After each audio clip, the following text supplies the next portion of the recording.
Welcome to Inside the Herald, where we encourage our audience to check out the essence of our magazine. This month's issue explores the concept of the right arm of the gospel, which is evident in our recent dental clinic collaboration. From Ellen White's visions to John Tyndale's pioneering efforts, the link between health and spirituality is profound. Speaking of the gospel, I want to share with you an interview of how the Detroit Center Church was revived. Featured in this month's issue, From Condemned to Cornerstone, this interview gives you yet another insight into the Detroit Center Seventh-day Adventist Church's long-awaited reopening, which took place at the beginning of this year. This whole article is about Detroit Center and the amazing things that have been happening there. But I know it started off maybe even a little bit rough. What did you think when you first walked into Detroit Center the very first time? It's non-existent. That's what I thought. Started off rough. I think the journey is still going on right now. I wouldn't say it's near to anywhere we would like it to be. We started off with a hole in the roof, a non-functional building, the bathroom, the building itself to be restored. The members were all scattered everywhere. They had nowhere to worship together. So I think that's where it started off. So in getting those repairs done and doing remodeling, modernizing the building, when you had that water damage, it brought everything. It destroyed everything. It mold everywhere. So the things that I saw initially, you wouldn't even walk in the building. You couldn't walk in the building without an N95 mask. Oh no, that sounds terrible. Did you see that and did you get overwhelmed, or were you like, oh no, we know what to do? I saw it and saw that it was doable. Saw that it's fixable. It was what the church wanted. Were they going to fix the building? The question was fix and restore or brand new. You didn't want to do brand new? I would have wanted to do brand new because I don't want to work that hard. The church is the people. It's not just my husband and myself. So the church entails the entire member, and it's what they want to do, right? Yeah. So he leads it and implements what they want to do. So I think they went all the way back historically of their parents and grandparents. Okay. So the building itself had those ties. So they wanted to keep the building, and they knew that they could put in the work too and help. Yes. So did you have any experience doing this, or did you just see all of this and you're just like, you know what, we'll just figure out how to do it? Or did you have any experience like in your past, like working with other churches even, of just like helping and fixing different things? Well, the Lord will always give you exactly what you need and teaches you exactly what you need to do at that time. So my husband is pretty handy. He does have his honey to-do list, and those are handy around. It seems like everywhere we have ever lived, we've always fixed it. We've always fixed it in what you want it to be to make it a home. Yeah. So the church is just an extension of that. Yeah. So I think he saw what needed to be done and thought it was fixable. And then the other things that just bring the decoration to the church is where I step in. I'm the last on the list. So he does a little bit more of the handiwork, and then you step in and make it look good. Well, you definitely did. I know that being at Detroit Center opening weekend was just amazing, and it was beautiful. We all saw the hard work that you did, and in the end, I think it came off in an amazing way. I'm sure that you were there even more often than we thought. Was it just like something you did in a week, or how long do you feel like it took for you guys to really like fix up the church? I think it started a little bit before the summer. The summer, I know the roof was being done. I think things that were done had to be redo because the roof wasn't inside from the water damage. You had dents, you had dips. So all of that had to be sand, removed, and fixed. So yeah, you went in and you had whites all over you. But that wasn't it. I feel like that was the least of it. The building itself is the least of the work. Getting the neighborhood on board doing the outreach that we did during the summer.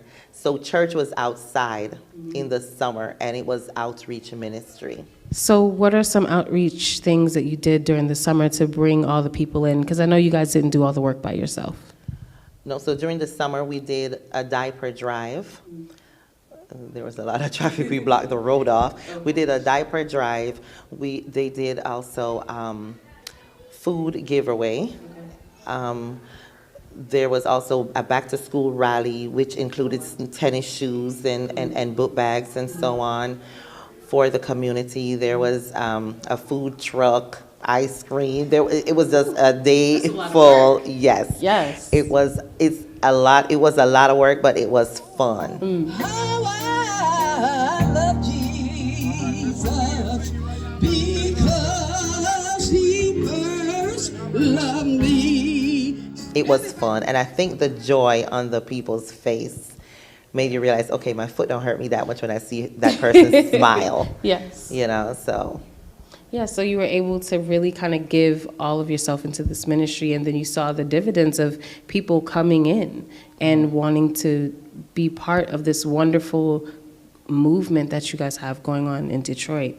I guess one of the questions that I have too is, have you always wanted to be part of your husband's ministry, or did he kind of like end up pulling you in, or were you always like, I'm here with you no matter what you want to do? How did that work for you? So the ministry started way back before he even became a pastor. So we're originally in New York. Our home church is there. Okay. It started with 2 Bible workers, Sarah Peterson, who is deceased now, and Elder Leonce. And they came to the house and gave Bible study. So our ministry started way before my eldest son, who is now doing a theology, who's a theology major and finishes this May. So before he could flip over on his back, as she would tease. So we got baptized together at that church. Sweet. We grew every position in the church. We did it. He was a deacon. I was an usher. We taught Sabbath school. We did children's ministry. We even had a GED program that I took part in.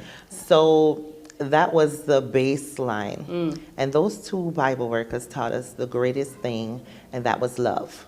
How did they do that? Unconditional love. So when my father passed away, at the time we were newly married, and we only had money available for 1 ticket. So with us being only available for 1 ticket, those 2 Bible workers put their money where their mouth was, and basically bought my husband a ticket so he could go to Jamaica with me to bury my father. So I think that unconditional love and that showing that was what we knew from early. And you guys wanted to give that to other people? Yes.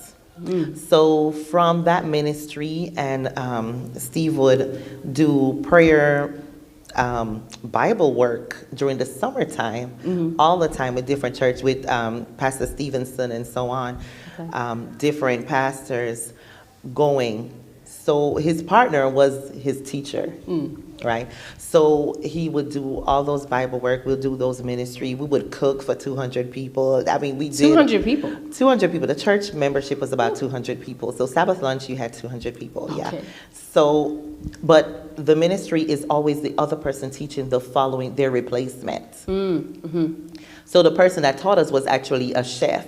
He did that for a living. Okay. So he taught us in that manner, as if we were chefs. So yes, so we did that. We have done weddings. We have done all those things. Okay. So we take that same mentality everywhere we go. So when he went to Oakwood, we did that. We had a stream of people with us. We had our own, it would be like a small groups. We didn't even know the name then, but that's what we had, a small group. And it was the drunk, it was the corner, the person on the corner. It was anyone and everyone in the community who wanted to know about Christ. And our home was open to that. To everyone. And you still feel like that your home is open that way too, to this day? Yes. I have church members that have the key to my house. Yes. Okay, so you're going to give me a key next. All right, I think awesome. your house is bigger than mine. Oh my goodness. So. Like, I know for a fact that you're definitely telling the truth because we see it. You know, I remember when you guys came here the first time that I was here, when you were here, we saw you guys come in through the door with a bunch of people, and we're like, who are these people? And it was almost like, and it still is like that. Whenever you come, you always bring someone, and I think that that is an amazing testimony to your ministry, that you guys are always looking for the lost, and that could be like out there in the world, it's here in the church, all of us, and you guys are always trying to, I think, help, you know, and I think that that definitely came through with your giving and your work at Detroit Center. How did you feel when you came in that first Sabbath for Detroit Center and just saw it full of people and full of life? Ecstatic. Ecstatic. I didn't expect that. Ecstatic. It was very exciting. I think everyone, he extended the mission to everyone. So his past churches, he extended it. He extended to who did work in the after-school programs. He extended the invitation. So it's open to anyone who wanted to help. Yeah, and they definitely showed up and showed out. The church was packed. Music was amazing too. It was just a wonderful filled day, and even the dinner afterwards was really nice. Did you help cook that dinner as well? No, not that one. All right, so I guess now that Detroit Center has been reopened, you said that it's a work in progress. I think all churches are a work in progress. What do you see next in the future for Detroit Center? I see Detroit Center bursting out the center. Eventually, they will probably have to move because there just won't be enough space That's an amazing problem to have. hold everyone. That's an amazing problem to have. And I know that Pontiac Church, which is your other church as Yes. well, I believe that both churches will be able to get together and be able to celebrate with you all on growing the church. I guess the last question for me would be, where do you see your relationship going with the pastor? Like, I know that you work hard together. What's the next thing you want to do? Is the next thing you want to do take a vacation? Is that it? A vacation, that would be very nice.